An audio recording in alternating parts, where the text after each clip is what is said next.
Hi, and welcome once again to Voice Notes, a live journal where I talk things related to a resolute mind. How are you doing today? I hope fine. I hope that all is well with you. Okay, so today's topic is titled Logic versus Reality. So I'm going to talk about logic versus reality. Now, let me begin by asking myself, is logic and reality the same thing? Is it? If I'm being logical, does it also mean that I'm being realistic? Well, anyone who has gone through challenges of whatever nature can eventually come to some understanding that indeed, not always is it the case that logic and reality are one and the same. If it were that easy, then perhaps there should be no problems, right? Though problems do show up, even in solving one problem, yet another can be created. Why is this so? What is clear is that there are just some factors or variables that fail to meet the eye in understanding why the logic in something falls short sometimes. Let's take a look at these options. Something can be logical and can also be realistic. Something can be illogical and yet be very realistic. It is this option that highlights situations that one cannot explain away. Something can be logical and yet not be realistic. In the same way that something can be illogical, which is also unrealistic. From these options, I do find option number 2 to be quite intriguing, mysterious in fact. There are some things we can find no logic in, and yet the outcome comes to be a very realistic one. So now I pose a thought. There is one observation that stands out for me, and that is that one very readily accepts an illogical precept when the outcome is a negative one. When there is a negative outcome, one may create reasonable excuses or explanations to try to explain away those negative outcomes. But it is very rare that one accepts reason when the outcome is positive through a hard to explain reason. It must be luck, one must think. One does not go further to explore illogical reasons for positive outcomes. It is in this gray area where the mystery of miracles or some unexplained events are housed. In this area that very few choose to explore. Once problems are solved, regardless of whether by mysterious means or not, once problems are solved, there is very little thought to explore this gray area or more obscure area of life, something to think about. It is so much easier to accept bad fortune with reason that it came from some supernatural means. One may think, for example, because I do this, I receive this specific outcome, though they may not be able to explain the root cause. More contemplation or meditation is placed on negative outcomes because one is still trying to solve the problem while trying to understand its nature or source. There is greater contemplation even to the extent of accepting illogical reasonings for negative experiences or outcomes. But Very little is thought about when it comes from more positive spaces. Reasonings are readily dismissed and one just moves on. There's very little room for contemplation. So, positive outcomes, problem solve.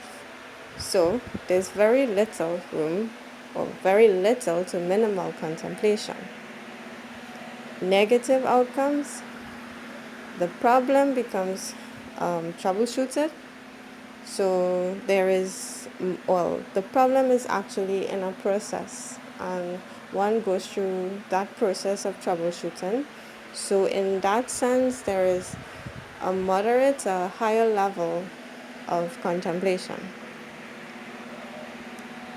Now, it is in this very specific area in understanding or learning, that is, spending time in the area or quadrant of illogical reasons for positive outcomes.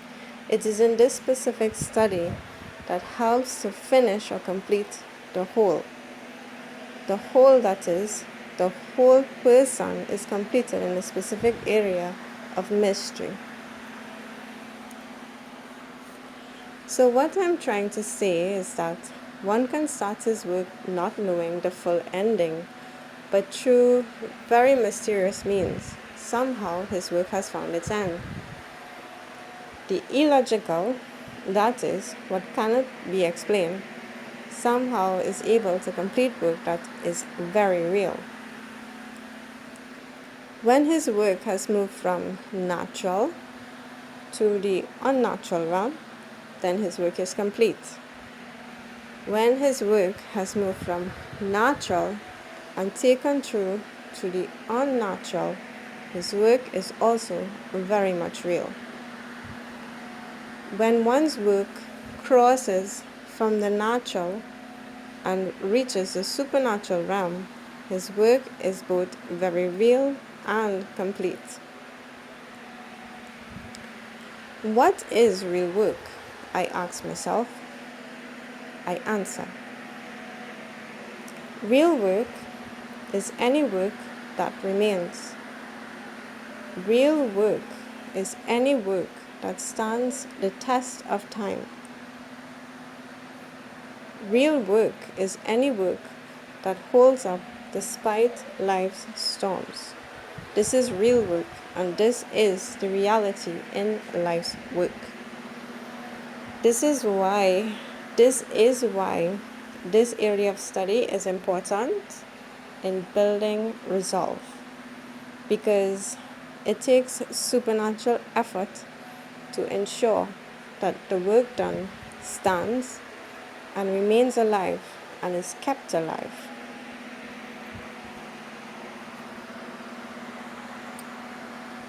Now, it means then that one does not need logical flow for real work or realities to come true.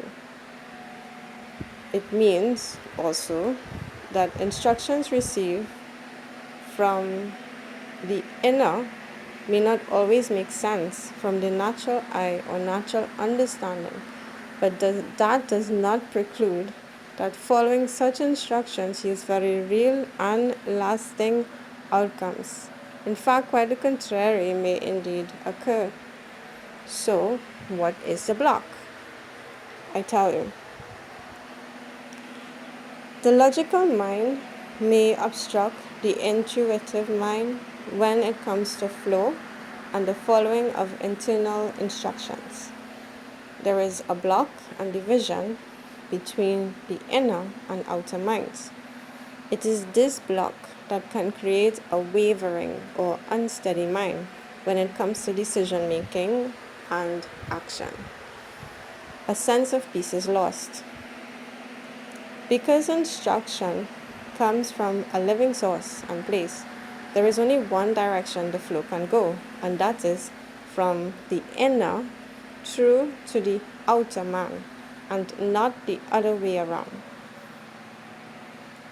This is the basis of true living. That is, to be in congruency with instructions embedded in the inner man and this is the source of peace where he finds his repose. Someone may think that he has it all and make big wins in the games of life. Yet, when he sits for a moment and reflects, there is still something there that is missing. He loses peace and may wonder to himself, how can this be? How can one own and have and experience many things and yet still not be satisfied? This man, this one, anyone really, receives true rest when he works to complete those hidden instructions. His work becomes his food and is his rest. He's not fully rested until he does what remains restless inside of him, and this is truth. Sometimes the logical mind fights with the inner man, preventing him from receiving the rest which he longs for. It does mean then that certain works may not make sense, at least not right now, but this is service.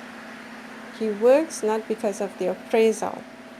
He works because he is fed the instructions to perform the work that he ought to perform, no questions asked. This is obedience.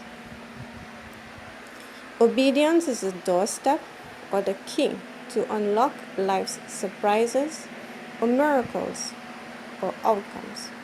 Outcomes which surpass human understanding. Further, one does not work to see miracles. No.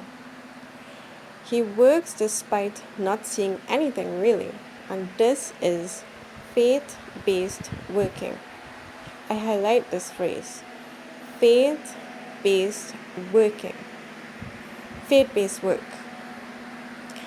He cannot see with the physical, but he relies heavily on the spiritual eye to complete his life's mission. It is this instruction, fed by truth, that becomes his lamp or sight when he himself is just not able to see. He doesn't have to worry about how the work is going to be completed. The mysterious portion will step in and complete the rest in a mysterious way. One needs no human logic to understand or complete reason in what just cannot be understood by the human mind. And I rest my note here. Thanks again for joining me in on this live journal, and hope to see you back until next time. Adios.